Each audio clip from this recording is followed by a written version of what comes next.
Hi, I'm Marty Nemko.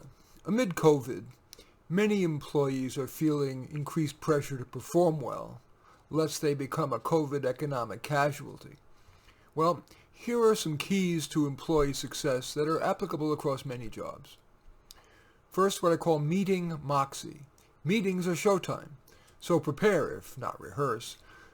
Review the agenda and decide if there's any thinking or research you want to do in advance, or something impressive that you'd like to plan to say. Here's a tactic.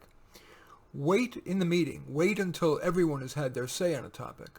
Then add something wise or synthesize, saying something like, well, in light of what Mary, Juan, and David said, it would seem that we should do X. What do you think? Next, asking so ye shall receive. Yes, ask for what you want, to lead an initiative, get a promotion, whatever. But don't let impatience make you ask prematurely. Ask when the decision maker has praised you, or at least when you sense that he or she will be in a good mood and not preoccupied. Next, conquer conflict with de-escalation. Yes, there is the occasional time to come out with guns blazing, but far more often you'll get your way, or at least save your job, by de-escalating. Here are some ways to do that. Find common ground. It's often wise to begin by pointing out points of agreement. For example, if you're about to lambaste a coworker for shoddy work that reflected on you, you might start with something like, you and I both care about this project and we like the storytelling approach. Then tactfully point out the difference. For example, I'm not sure that the result was all we wanted. Can you think of a way we might fix things, either for this issue or moving forward? Next, can there be a win-win? For example, you're annoyed that someone else was selected to lead that cool project. Maybe you might volunteer to assist. Sometimes the number 2 person gets to be the power behind the throne. Next, save their face. Unless the person has been ever impervious to needed self-examination, allow the person to save face, even to feel superior. For example, you're more intelligent than I am, and so I suspect you had a better reason for doing X than I've been able to figure out. I'm curious, what was your thinking behind that? Another way to de-escalate is to diffuse with humor. When the tension's too high, inject a bit of humor, even just, it's getting a little hot in here, mind if I take a quick bathroom break? And finally, the ultimate de-escalation is let it go. Maybe you should let it go. Some issues just aren't worth going to the mat for. Should you say, good point, or even ignore the issue? Next, speak easy. The shortest route to competent public speaking is simply to make a list of the few talking points that your audience would most benefit from hearing. Do whatever research or thinking is necessary for you to make those points compellingly. For example, include an anecdote, a statistic, or an implication. Then, give your talk ad lib, consulting your notes if you get stuck or lost. Scripting and memorizing is usually a prescription for failure.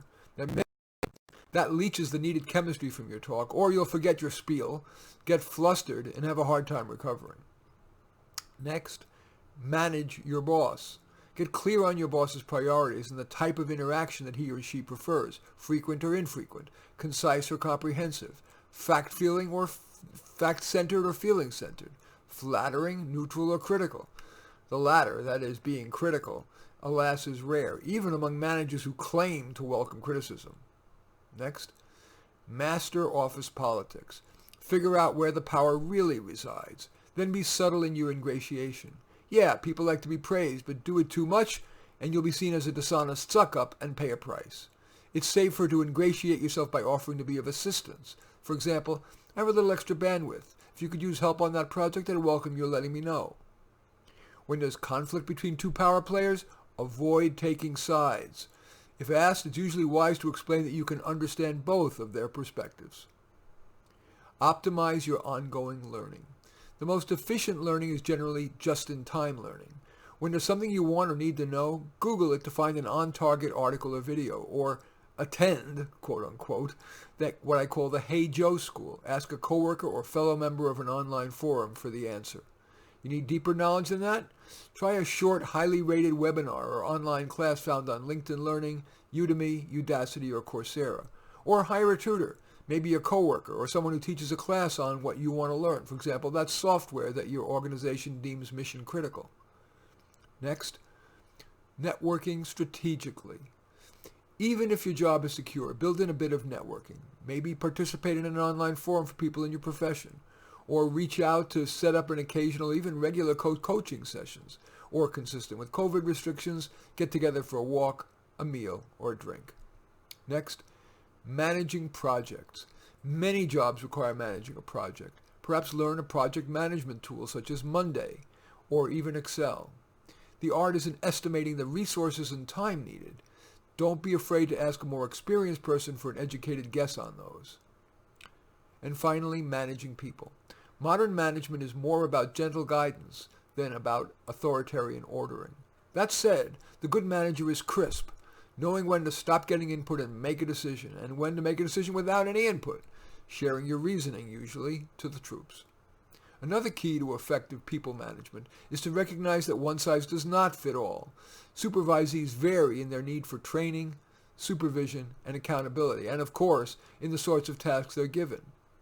If a supervisee complains about unequal treatment, respond with something like, "You each are individuals. My job is to treat you so as to bring out the best in each of you, and that requires me to individualize." COVID or not, your career success and happiness depends not just on technical chops, but on these soft but central skills. In any event, I thank you for watching. I'm Marty Nemko. I welcome your thumbs up and accept your thumbs down.